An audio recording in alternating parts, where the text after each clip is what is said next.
Hey, welcome back to another edition of Dipshit in the Front Seat.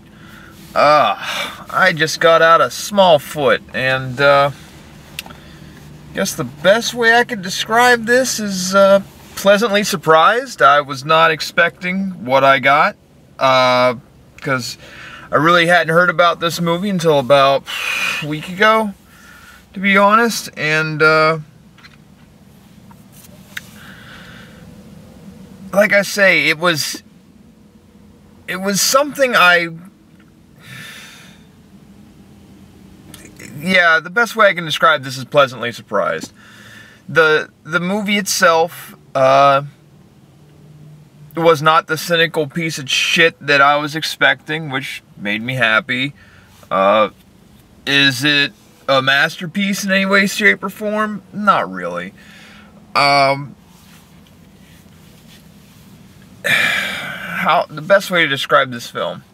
So, let's go with the good stuff. Number one, the animation is pretty good. I was not expecting the amount of detail they put into the Yeti's fur. And they did that quite well. They had some really nice set pieces here and there. That sort of showed that they were really investing money in this. And the storyline was pretty good. That's usually my big bugaboo storyline, but they actually did a somewhat decent job. So, speaking of storyline, here's kind of what goes on. So, you've got the human civilization below this cloud line, and then you've got this Yeti civilization that lives above the clouds on top of the mountain. And basically what you get is this mixture of Planet of the Apes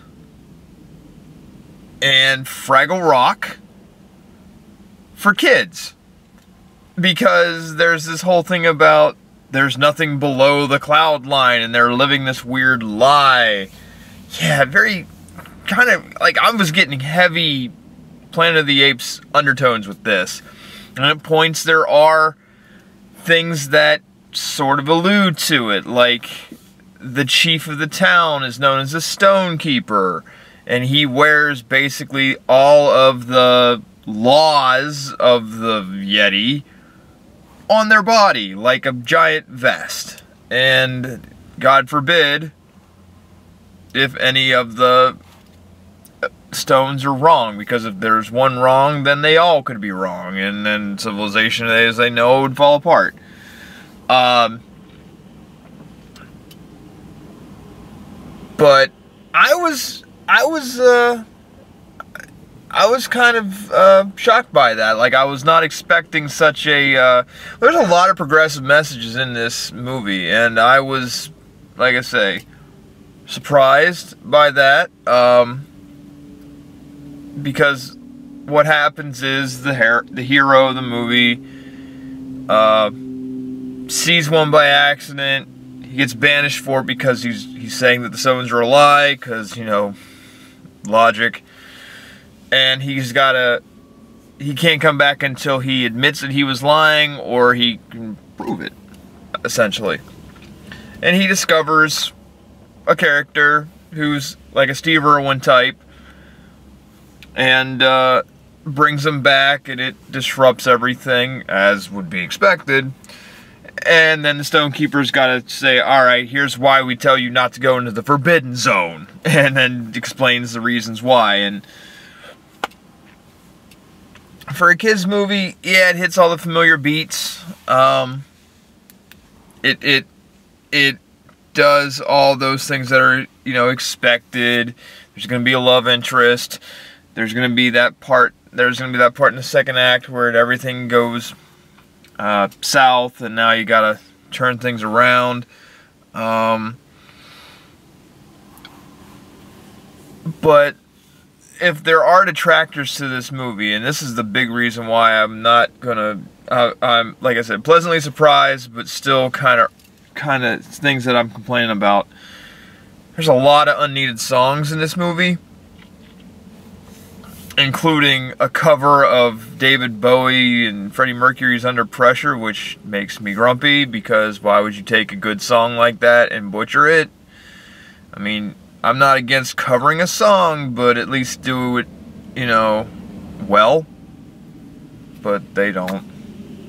Yeah, I don't get it, but whatevs.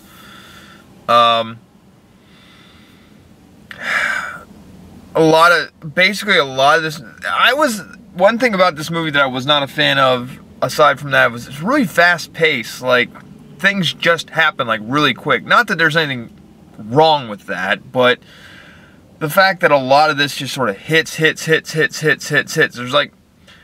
really very little time to actually sit and breathe and take in the world. And then with the songs, this is how they expedite a lot of it. All the exposition is really in song, and it's not. I'm okay with that at times, but that's how they sort of carried on the whole movie. And like I say, I like clear and concise, but I don't know. This is like almost just hitting, and like I say, the movie doesn't sit down and let you breathe. And I know the argument is, well, kids have short attention spans, but by God, even a kid needs to, like, slow down at times. And this really didn't. If that's the one real big detractor that I have with this film, was the unnecessary songs, and the fact that there's just really no breathing in this movie whatsoever. But like I say, the one thing that really got me was the fact that they're tackling subject matter that I was kind of surprised to see. And there were other adults and children in this movie theater. I thought I was going to be the only one, considering I always come to the late show. But there were about, I don't know, half a dozen other people in there, and I live in the Bible Belt. Well, excuse me, I am gassy. But I mean, I live in the Bible Belt now, and I mean, there's a lot of undertones about this. Like when I say go back to the Planet of the Apes, it's like the whole thing about the lawgiver and how things are established. So, I mean, I like that part, but I don't know whether these people that were in there were just letting it go because they just wanted their kids to shut up, or what, because I was expecting, like, somebody to get up in the middle of this and leave. Because yeah, they slam conservative viewpoints down, and they you know, a lot of the stuff has to do with, you know, thinking critically and things of that nature, which I'm all about, given what I do. But I was, like I say, pleasantly surprised by that. So it really hit it home on that one, and that was really nice.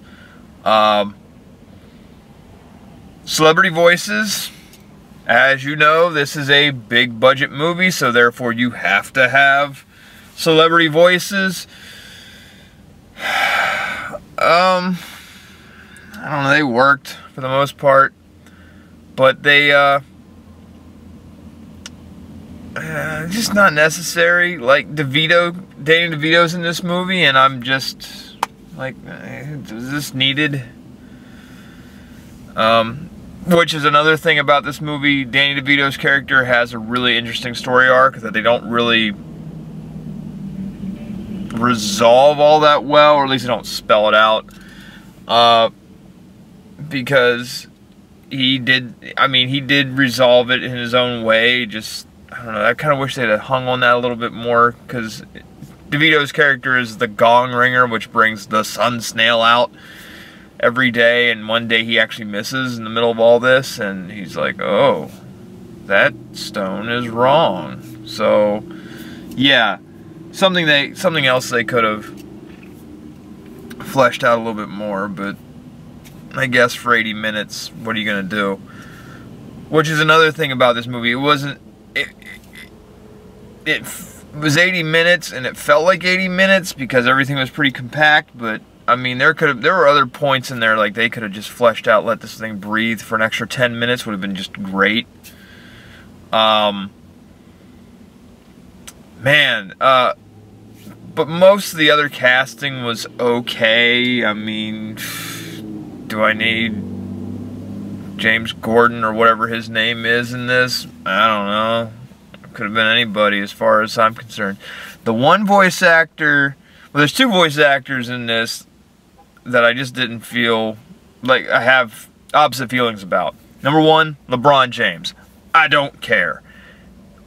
I don't know why everyone now feels the need to put sports figures in these movies. Did LeBron's character add anything? I mean, it was written to add stuff, but his voice could have been anybody, and it would have been fine. I don't know why James has to be in this. The one that I do agree with is the Stonekeeper. The Stonekeeper, and this is where I find the irony of it so intriguing. The Stonekeeper is voiced by the rapper Common. Now, I don't know how much you follow music or anything like that, but I do like rap.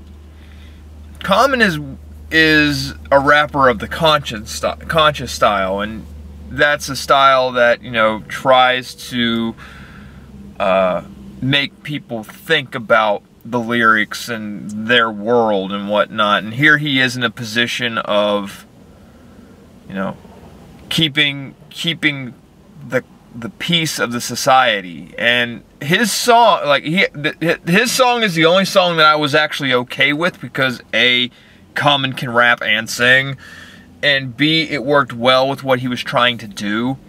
So yeah, this might be the only time I ever really was cool with it. But yes, Common as a voice actor in this movie was good. What he was doing in this film, he was written for it. It was solid. I appreciated it. Everybody else, like, it didn't matter, because whatever. I could have done without the veto. Would have been fine. Anything else about this movie that I should really talk about? But like I say, the set pieces were really great. Story, a little rushed, a little too familiar. But some of the topics that they did deal with, pretty progressive, and I was kind of shocked to see that. And not see someone walk out of this movie, honestly. So I did like its message. What would I give it? It's so close to being an A. So close, but it's a B. Again, a lot of the songs really unnecessary. I was not a fan of the cover of Under Pressure. Yeah, some things were just pried in or just magically convenient for my taste, but by and large, story's solid. Animation's good for the most part. Some of the set pieces and the animation on the fur, like, you knew they took their time. I mean, it's not up to like Merida from Brave levels of awesome, but it's still pretty good. I mean, Merida's hair will that is still a feat of computer animation that will, as far as I'm concerned, never be matched. When it happens, I'll be happy, but it's just Merida. But their fur was pretty good. It wasn't something just there. Although, again, these characters look like they came out of Fraggle Rock with their character design, and that I knocked a point or two off for that, because it just, something about this screamed the 70s that I don't know. With the Yeti characters, I was expecting something out of like Jim Henson's Puppets is kind of what, Muppets. I shouldn't say puppets because they're Muppets. He patented that. Dummy, dummy, dummy. Yeah, that's what I got from it. Trailers. Now that you've listened to me ramble for nearly 15 minutes. Because it's been a while since I've done this stupid bit. And here you listen to me say, I'm so sorry for that. I'll never do that again. No, I probably don't mean that. So, 3 trailers came before this movie. First was Mowgli, which I guess is supposed to be the darkest version of the Jungle Book they've ever put to film, which, if you really read the Jungle Book, it's pretty fucking dark, but it's like, okay, we're now no longer getting the Disney version of it, so be it. I'm neither here nor there with that. I don't give a rat's ass, because it's the Jungle Book. How to Train Your Dragon apparently is getting a final movie. Whoop-dee. I mean, I like the first one, because it's kind of like this movie, but I don't care if Toothless gets a girlfriend. Just don't. Whatever.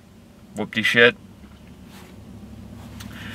And one that's coming out in probably around 2 weeks from now that I'm probably going to go see, even though it's not a cartoon, but it's a family film.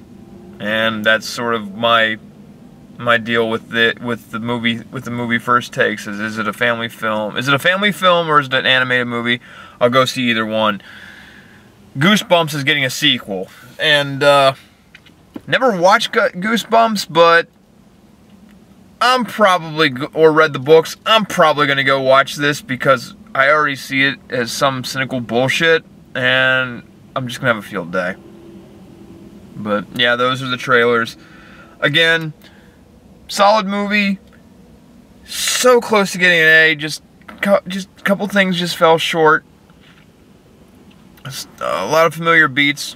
Again, basically this is Snow Fraggle Rock meets Planet of the Apes, and I liked it for the most part, but yeah,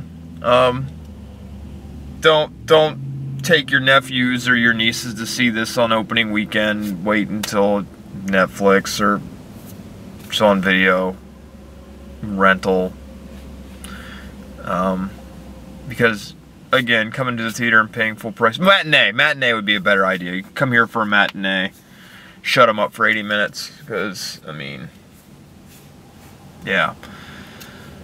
Well, there you go. Smallfoot. Not as bad as you thought. There's a tagline for you. Smallfoot. Philly Film Features says, not as bad as I thought. Put that on the damn DVD when it comes out in 3 months. Whatever. Bye.